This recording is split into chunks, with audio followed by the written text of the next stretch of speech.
آج ہم پڑھیں گے عقلمند خرگوش۔ بغداد کے قریب ایک مرغزار تھا جہاں کی ہوائیں جنت کی طرح خوشبودار تھیں اور جس کے پاس ستاروں کی طرح چمکدار تھے۔ اس مرغزار میں بے شمار جانور تھے جو یہاں کی خوشگوار آب و ہوا میں ہنسی خوشی بسر کرتے تھے۔ ان سے کچھ دوری پر ایک تنحو اور ظالم شیر رہتا تھا جو ہر روز ان کی درگت بناتا تھا اور ان کے عیش و آرام میں خلل ڈالتا تھا۔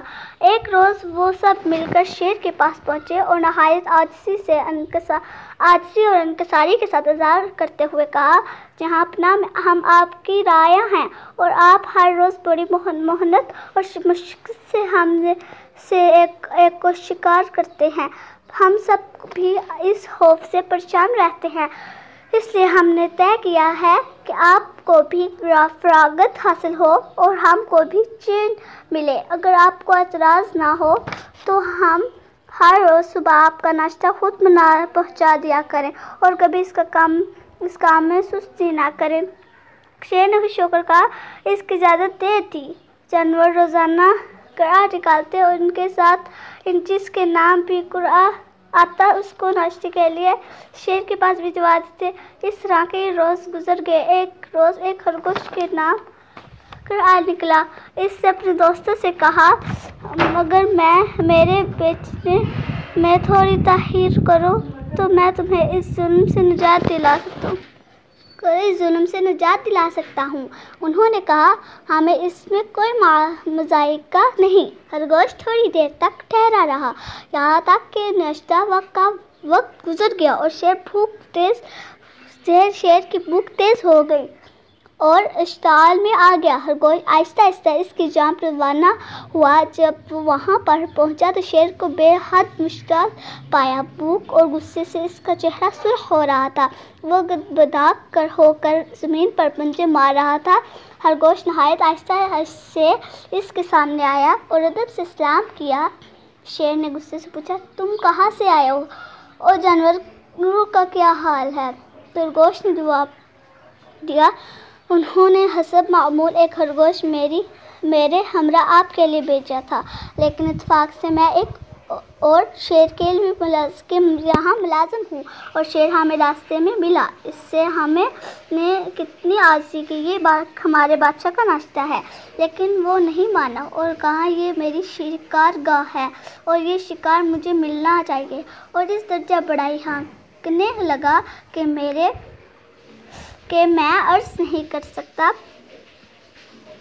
مجھ غریب میں اس کے مقابلے کی طاقت کہاں تھی۔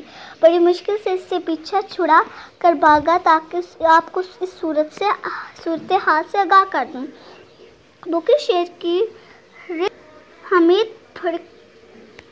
پھڑک اٹھی اور اس نے کہا، کس کی مجال ہے جو میرے سامنے یوں بہادری کا دعویٰ کرے اور اپنی بڑائی ہانکے اور اس طرح میرے شکار پر ہاتھ مارے؟ اگر ممکن ہو تو مجھے اس شیر کا پتہ بتا دو تاکہ میں اس سے بدلہ لے سکوں۔ یہ کہہ کر شیر اس کے پیچھے پیچھے چلا۔ خرگوش اسے ایک کنویں کے پاس لے آیا جس کا پانی آئینے کی طرح صاف تھا اور جس میں ہر کسی کا عکس صاف دکھائی دیتا تھا۔ خرگوش نے شیر سے کہا، آپ کا نابکار دشمن اسی کنویں میں رہتا ہے اور میں بھی اس خوف سے ڈرتا ہوں۔ اگر آپ مجھے اپنی گود میں لے کر اس کنویں میں جھانکیں تو میں بتا دوں۔ شیر نے اسے گود میں لے کر کنویں میں جھانکا، اپنا اور خرگوش کا عکس پانی میں دیکھا تو سمجھا کہ وہی شیر ہے جو میرا شکار ہتھیائے ہوئے ہے، تو فوراً کنویں میں چھلانگ لگائی اور چند لمحوں میں ڈھیر ہو گیا۔ خرگوش سلامتی کے ساتھ لوٹا اور جانوروں کو سارا ماجرا کہہ سنایا۔ وہ خدا کا شکر گزار رہے اور امن و امان سے رہنے لگے۔ آج ہم پڑھیں گے ایک سے بڑھ کر ایک۔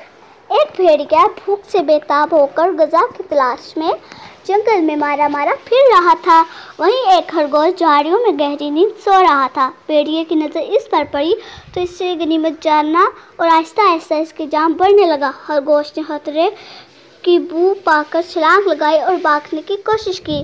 بھیڑیے نے اس کا راستہ روک کر کہا، کہاں جاتا ہے؟ خرگوش پر خوف غالب ہوا،